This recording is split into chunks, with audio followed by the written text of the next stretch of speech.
I mean, she has quoted Periyar, Tandai Periyar, saying that he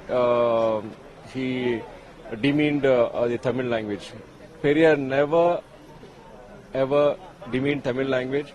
When he said, he quoted Tamil as an ancient language from from ancient times, from when humans we were like barbarians. Like from those days, Tamil is a language. Like in that context, he had quoted it.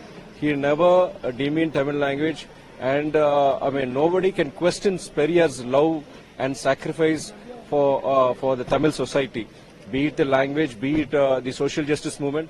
Periyar has done immense for our state.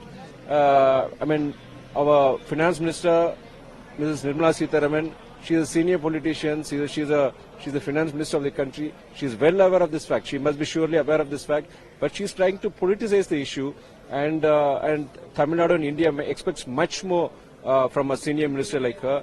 As far as we are concerned, the Dravidian parties and the Tamil people, we all know, without Periyar, Tamil Nadu wouldn't have risen to such levels.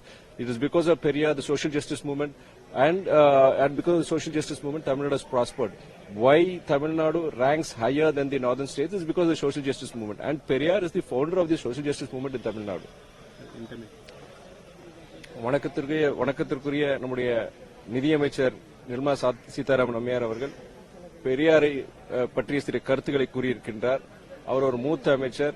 அவருக்கு நன்றாக தெரியும் தந்தை பெரியார் இல்லாமல் தமிழ்நாட்டிற்கு உயர்வில்லை என்ற விவரம் அவருக்கு தெரியும்.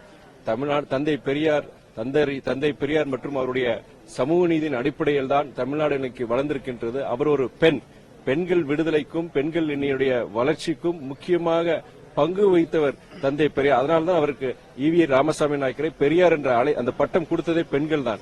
இப்படி இருக்கும் பொழுது ஏதோ ஒரு தமிழ் மொழிக்கு அவர் தமிழ் மொழியை கொச்சைப்படுத்தியதாக கூறியது மிகவும் தவறு. தமிழ் மொழி ஒரு மிகவும் ஒரு பழமையான மொழி. மனிதன் ஆதிகாலத்தில் அவன் ஆதிகாலத்தில் ஒரு ஆதிவாசிகளைப் போல இருக்கும் பொழுது அதை ஒட்டி அவர் அவர் தமிழ் மொழியை சொன்னதா அவர் சொல்லியிருக்கிறார். அவர் என்னைக்கும் தமிழ் மொழியை அவர் கொச்சைப்படுத்தினா எப்படி கொச்சைப்படுத்த முடியும்? தந்தை பெரியார் இல்லாம இன்னைக்கு தமிழ்நாட்டுக்கு உயர்வே கிடையாது. தந்தை பெரியார் இல்லாம சமூக நீதி கிடையாது. தந்தை பெரியார் இல்லாம இன்னைக்கு பெண்கள் வளர்ச்சியும் கிடையாது. அப்படி இருக்கும்போது நம்முடைய ஒன்றிய நிதியமைச்சர் அவர்கள் ஒரு சராசரி அரசியல்வாதியை போல தனக்கு எல்லா விவரமும் தெரிந்திருந்தும் இதை அரசியலாக்குகின்றார். இதை நாங்கள் கண்டிக்கின்றோம். தமிழ்நாடும் சரி, இந்தியாவும் சரி அதிகம் அவரிடம் எதிர்பார்க்கின்றது. இது போன்ற ஒரு சராசரி அரசியல்வாதியின் ஒரு மலிவான ஒரு கருத்துக்களை அவர்களிடம் நாங்கள் எதிர்பார்க்கவில்லை.